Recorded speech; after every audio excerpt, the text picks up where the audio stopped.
Le Paris Saint-Germain a triomphé lors du classique de Ligue 1 contre son rival, l'Olympique de Marseille, avec un score de 0-2 ce dimanche soir au Vélodrome, lors de la 27e journée du championnat. Cette rencontre a été marquée par plusieurs décisions arbitrales qui susciteront des discussions demain. Lors de ce 107e classique de l'histoire, le PSG a réussi à s'imposer malgré son infériorité numérique, grâce à des buts de Vitinha et Gonçalo Ramos. Ce succès rapproche les Parisiens encore plus du titre. Mais il les prépare également pour une double confrontation cruciale contre le FC Barcelone en quart de finale de la Ligue des Champions. Outre cette victoire prestigieuse, ce duel mythique du football français a été marqué par des décisions arbitrales qui ont fait réagir les supporters parisiens et marseillais. Si l'arbitrage est parfois accusé de pencher d'un côté, ce dimanche soir à Marseille, il n'y a pas eu de jaloux entre les deux clubs rivaux qui peuvent demander des comptes à l'arbitre de la rencontre, M. Benoît Bastien. À la pause, alors que les 22 acteurs se dirigeaient vers les vestiaires, Luis Campos, dirigeant portugais du PSG, a exprimé son mécontentement dans le tunnel en réclamant des explications à M. Benoît Bastien. En effet, il était très remonté face au corps arbitral. Outre le carton rouge reçu directement par Lucas Beraldo, le Paris Saint-Germain avait également écopé de 4 cartons jaunes lors de la première mi-temps. Ce duel intense entre le PSG et l'OM a été marqué par deux décisions majeures qui ont considérablement modifié le scénario et suscité la colère de tous. Monsieur Bastien a été appelé à la barre. La première grande polémique liée à l'arbitrage de Monsieur Benoît Bastien concerne l'exclusion de Lucas Beraldo en première période. Cela a laissé les Parisiens à 10 contre 11 pendant presque une heure de jeu.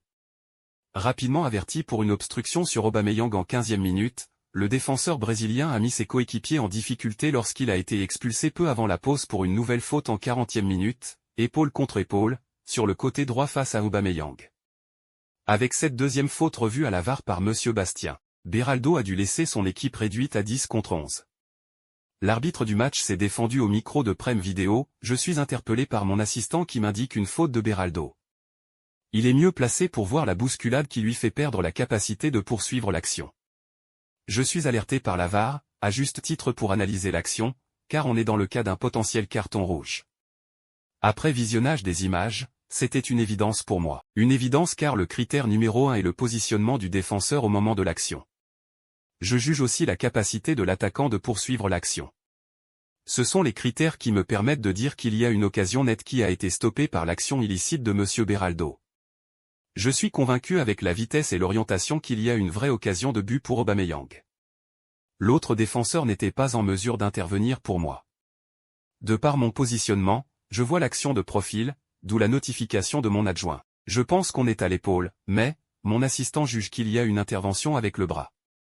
Cette analyse détaillée de l'action, bien que très longue, a le mérite d'être claire et d'apporter des précisions. Côté Marseille aussi, plusieurs actions ont été au cœur de tous les débats d'après-match, notamment sur les réseaux sociaux. À la 59e minute, une action a particulièrement retenu l'attention.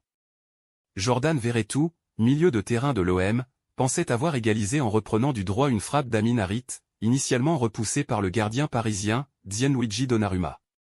Cependant, l'arbitre M. Bastien a signalé un joueur hors jeu, entre Verretou et Donnarumma. Cette décision a rapidement été contestée par l'OM. On l'a revu dans le vestiaire et oui, c'est léger, cela aurait pu être accepté. On ne va pas revenir sur un fait de jeu. C'est dommage car ce soir on les a regardés dans les yeux, a expliqué Verretou au micro de Prime Video après la rencontre. Ulysse Garcia, interrogé à ce sujet en zone mixte du Vélodrome, a clairement exprimé son avis sur le but refusé, « Je ne l'ai pas encore vu mais pour moi il y a but ». Une déclaration qui témoigne de l'honnêteté dans les rangs marseillais. Monsieur Bastien, lors de son intervention sur Prime Video, a expliqué pourquoi il avait refusé ce but, ce joueur au moment de la frappe est en position de hors-jeu. De par sa proximité avec le gardien adverse, il influence forcément sa capacité à pouvoir intervenir. Par conséquent, le but est refusé par les lois du jeu. Sa position devient sanctionnable. Les Marseillais ont également réclamé un possible pénalty sur la sortie aérienne de Gianluigi Donnarumma sur Samuel Gigot à la 85e minute. Cette action a ajouté une couche supplémentaire de controverse à un match déjà chargé en émotions. Et vous, qu'en pensez-vous? Avez-vous suivi ce match? Quelles sont vos réflexions sur les décisions de l'arbitre? N'hésitez pas à partager vos opinions.